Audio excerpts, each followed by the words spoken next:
Yeah, thanks for that. So, switching gears to the Biden administration, obviously all eyes are on the numerous crises in the city now. But yeah, just looking ahead to, maybe the end of your own term, would you take a position in the Biden administration or any other role in Washington, looking ahead to the new Democratic White House? I appreciate the question.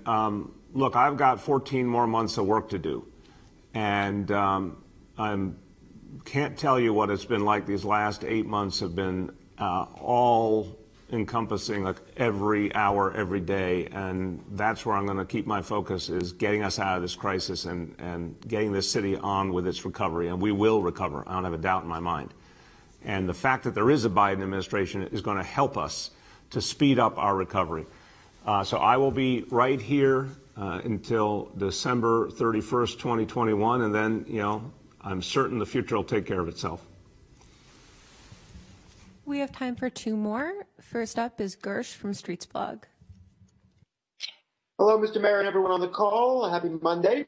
Happy Monday, Gersh. How you feel?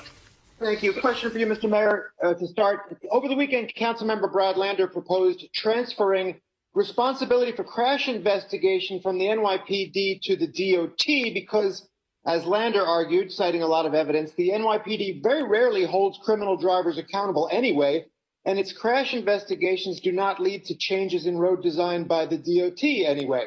The Lander proposal would also replace the NYPD's traffic enforcement with better road design and more enforcement cameras, which are not racially biased as many humans are. So what do you think?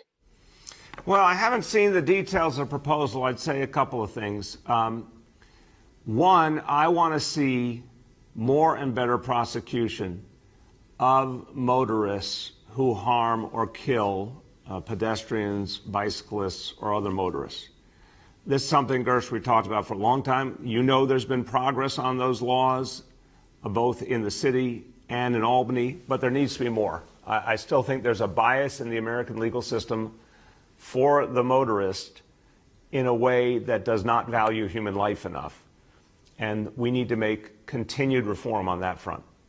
That, to me, is the essence of the problem. I certainly want to see the NYPD be as rigorous as possible, and I don't think it's one thing or another. I think that there's been times when I've seen exactly what I want to see in terms of investigations. Other times I think we have to do more. So I'm not sure the notion is just send it to DOT and everything's okay. That said, I think there is definitely an interesting point about maximizing the role of DOT on the follow-through when we find a problem that emerges from a crash that leads to the need for greater change. Vision Zero has been all about constant change and improvement. So if there's more DOT needs to do to connect what's happened with a crash to the actions we have to take, I certainly want to look at that. But I'd be careful on the front end of this equation not to miss the important role that the NYPD has to play. Go ahead.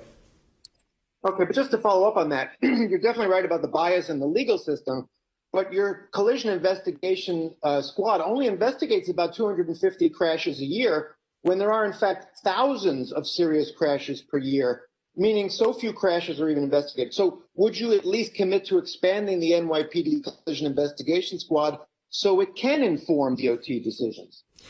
I want the crashes that, there's obviously many different types, but the serious crashes, I want to make sure there's rigorous investigation and follow through. If we need to put more personnel on that, that's something I'm very open to and something we will come back on and address.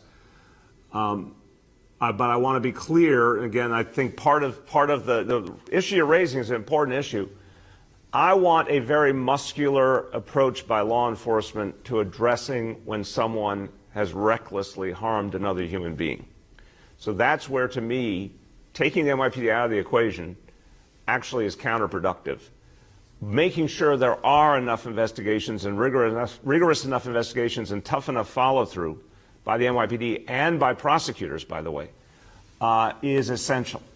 And if we need to put more personnel on that, that's something I'm very open to. For our last question, we'll go to Alejandra from AM New York. Hi, Mr. Mayor. I have another education question. So now that the opt-in period for blended learning has ended, when is the soonest that we can get updated enrollment numbers for blended learning? And does the city plan on releasing numbers, or enrollment numbers for learning bridges?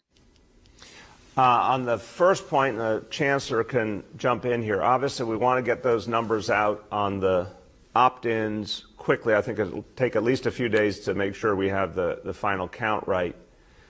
And then, as I talked about last week, we really want to work with parents to make sure that all the parents who are in blended really have their kids taking full advantage of it in classrooms.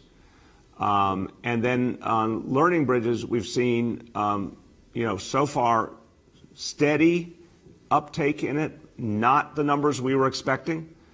I'll have to get back to you on exactly when we can give you an update, but we can do that soon. My hope is both of those we can get a sense of this week. Chancellor, you want to add? Yes, sir. So the numbers on the opt-in, we will have this week. We're busy crunching those numbers right now, and we'll know school by school as well as borough by borough, and then obviously system-wide. Thank you. Go ahead, Alejandra. Oh, no, that's it. Thank you. Okay, great. Everyone, look. I'm going to conclude where I was earlier in this gathering. We've got to understand that with a second wave bearing down on us, there's an opportunity to fight. There's an opportunity to beat this back. This is our last chance to fight and beat it back. Whatever happens here, New Yorkers are going to be strong and resilient. And whatever happens here, thank God we're finally on the pathway to a vaccine and the bigger changes we need. But I don't want anyone to give up now when we still have a chance to beat this back. I talked to you about the indicators before. We see some areas where there's real concern, but we also see a lot more people getting tested. That's a very good thing, a very important thing. We see, thank God, the hospitalization is still a lot lower than one might have thought. That's a very good thing. We see our hospitals handling this crisis very well, having learned tremendous lessons from the spring. We are in this fight right now. So when it comes to New Yorkers and their ability to fight back, there is no such thing as a foregone conclusion. There is no such thing as saying New Yorkers are going to lose because we just assume they're going to lose. No, we have a chance to do something here historic. But it all comes down to each of you.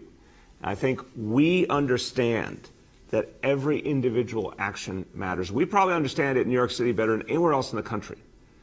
Obviously, a lot of places have gone through such a tough time. They also got a lot of mixed messages from Washington and sometimes from their local leaders as well. And there also often wasn't enough devotion to data and science. What we tried to set up here was a simple concept.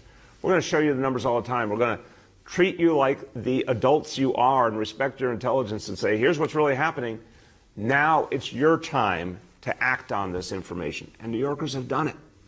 We're asking you to go farther. We're asking you to wear this mask all the time. We're asking you to go out and get tested. We're asking you to change your holiday plans to protect your family and all of us. And I know New Yorkers will answer the call, and we can fight this back together. Thanks, everyone.